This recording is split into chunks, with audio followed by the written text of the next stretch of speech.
Let me get a chance to get my little demo thing in because I'm off today, but just thought I'd jump in and get a. Let me figure out how to get the little overlay code off. Um, just to figure out how to share today's thing with you. So I don't even know how I got this on here. Oh, there we go. All right. So normally we have an intro and all that, and I don't really have that today, but just want to talk, chat, give out some thought today about um, racing. When I was a little kid, um, all the boys, we liked to race. And we would start with just racing our cars and plastic cars, our favorite cars we got for Christmas. Remember Hot Wheels? Hot Wheels was a big thing. Maybe some of you guys could remember Hot Wheels, but Hot Wheels was a really big deal because you had to track and race. And as I got older, just continued that in high school. We would race along sides of the highways in Texas and have fun. It was all fun and games till the police showed up or somebody got hurt. But what I've just come to realize lately is we are all in a race. And regardless if you consciously are aware of it, you're in a race. And if you're not in the race, you're part of the race.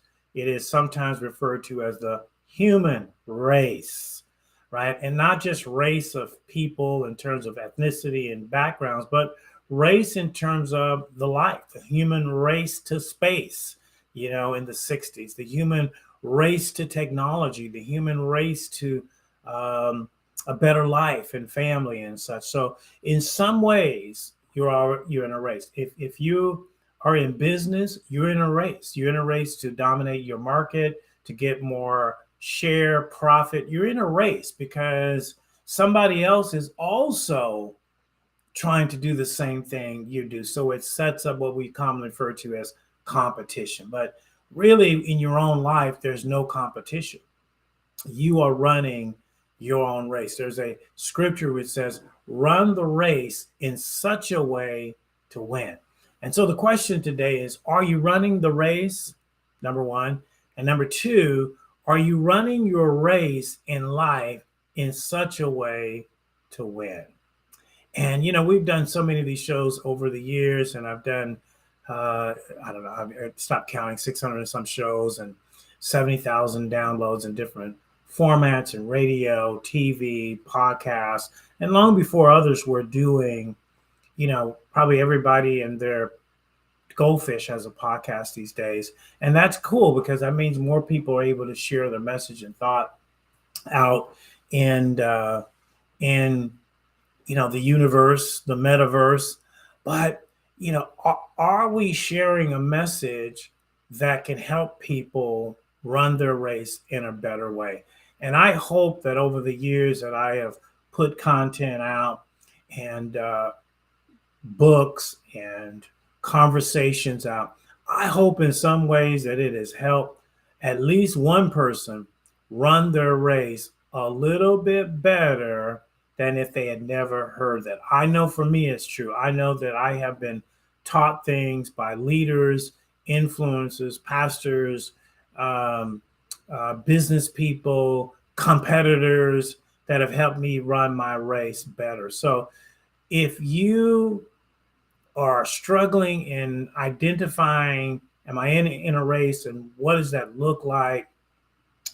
Chances are you have probably missed some opportunities because you probably didn't know that some opportunity came along was relative to your race in life. Sometimes people come along and they are relative to your race. They're there to help you. Teachers, younger, good quality teachers are there to help you in your race. A professor is there to help you in your race.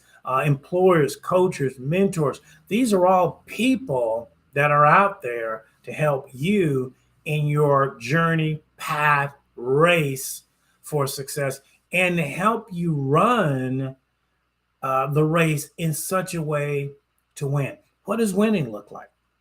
Right? Well, I don't know. You have to look at your life and say, what does winning look like for me? If I look at my life, what does a win look like? Part of my interviewing criteria for real estate agents and new staff members was one of the questions would say, what does a win look like to you? Because a win to me might look like something totally different. A win to a man looks like a different win to a woman. You ever be in an argument, you'll know that. You ever have a spouse, partner, you'll know. A win to you will look like a loss to them. A loss to them may look like a win to you. So it's important to know what's a win. So for some people, obviously, financial is a win. To make a certain amount of money so they can take care of their family and their needs and their wants and desires and so forth and so on, that's a win. Some people, it's their health, just being able to live a healthy life, well past 50, 60, 70. I'm just hearing too much of people, and getting out of here too early, right? So just longevity for some people is a win, right? Stability for some people is a win. Some people just being able to keep a roof over their head and keep a house and keep a job and keep food on the table. Sometimes it's very simple. If you talk to a rich person, what's a win to them is going to be very different than a person who is struggling. I've got some different problems. To an addict, a winning is staying sober, right? So you have to know what are wins. And then secondly, what are short-term wins? What are long-term wins? Because if you don't know what your wins are, how could you even be running a race, right? If you don't know where the end goal is, how do you even get there? And I know that there are people that just get up every day and they just go through life. They go get their Starbucks. They go get I see people in the grocery store just pulling stuff off the shelves. I don't know if they have a list or whatever, but they're just grabbing stuff because that's, to them, that's a win. Being able to get food, fill up their basket, and be able to get to checkout and go home, cook, use it up, come back and do it again. Now, I am not coming down on anybody because I shop way too much. I'm in the store way too often, which is probably why I see some of this stuff in the first place. But, again, when I'm going there, I'm going with a purpose. So understanding and getting clarity on what is a win for you. Is it a financial win, health win, relationship win? Some people getting married, some people keeping a stable relationship. Those are all wins. So when I'm running a race, I've got to have one or all of those things in mind to say. So as I said at the outset, one of my wins in doing over 600 episodes and 100,000 downloads of this show is that one person can hear something I've said that can impact them, that affects their race, affects their trajectory. Because here's the opposite. There is so many other things out here, people, places, and things out here that will trip you up, that will slow you down, that will put your life in a place where you're not even running a race, right? There are people in positions right now as I'm doing this show that they're not even running the race. They have been put in a position of captivity. They've been put in a position of bondage. They're in a ditch. They're broke. They're busted, can't be trusted. Whatever they are, they've been put in a position. They're no longer running the race.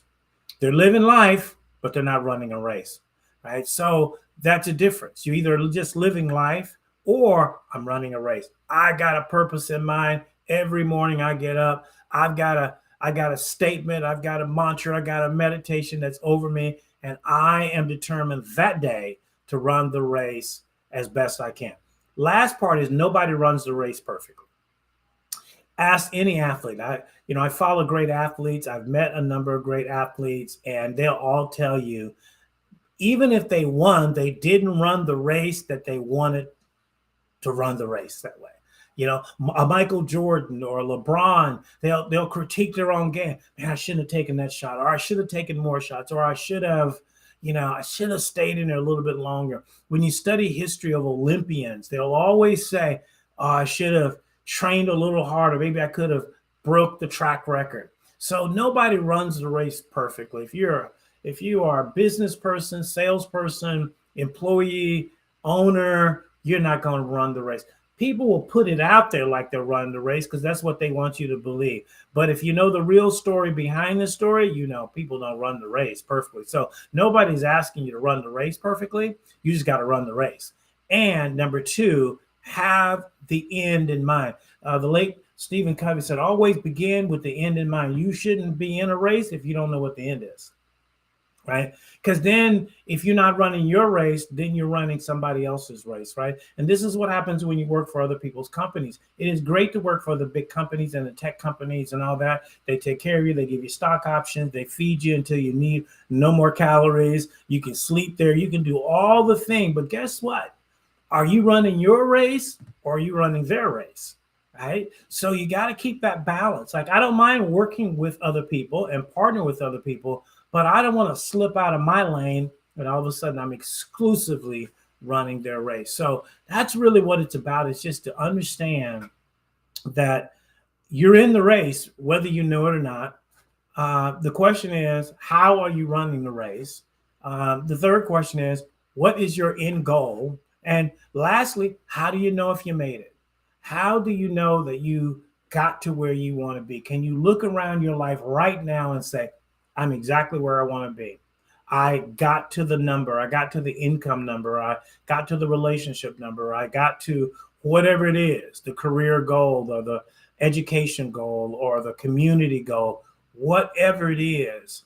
You know, I'm a part of a number of different type of organizations.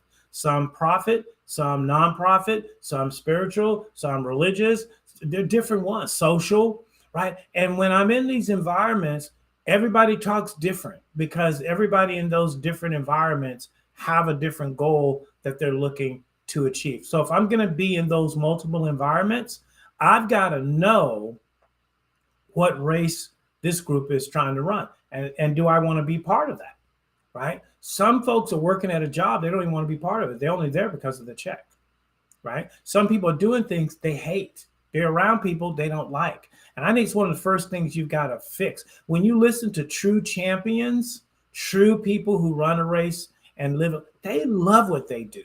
They love it. They might complain, they might whine, but you know what? They wouldn't have it any other way. I know people in real estate and they whine and they complain about it all the time, but if you couldn't drag them out of real estate, you couldn't drag them out of doing what they're doing because they know at the end of the day, I'm running this race, and this is the pathway that helps me get to greatness. And so just a few thoughts to give you some insights and think about, you know, this life of race. Just stop and think about, you know, what am I doing? Why am I doing? How am I going to get there? Hey, it's Lewis Howard. I always enjoy inspiring people here. Every great champion knows that success, overcoming, and winning in life is no accident. Creating individual success is like having a recipe for a great meal. It only works if you know how to use the ingredients. As a best-selling author, entrepreneur, business coach, strategist, and champion, the Lewis Howard Live Show provides you the insider's view on winning. All we do is win, win, win, helping you become the best version of yourself.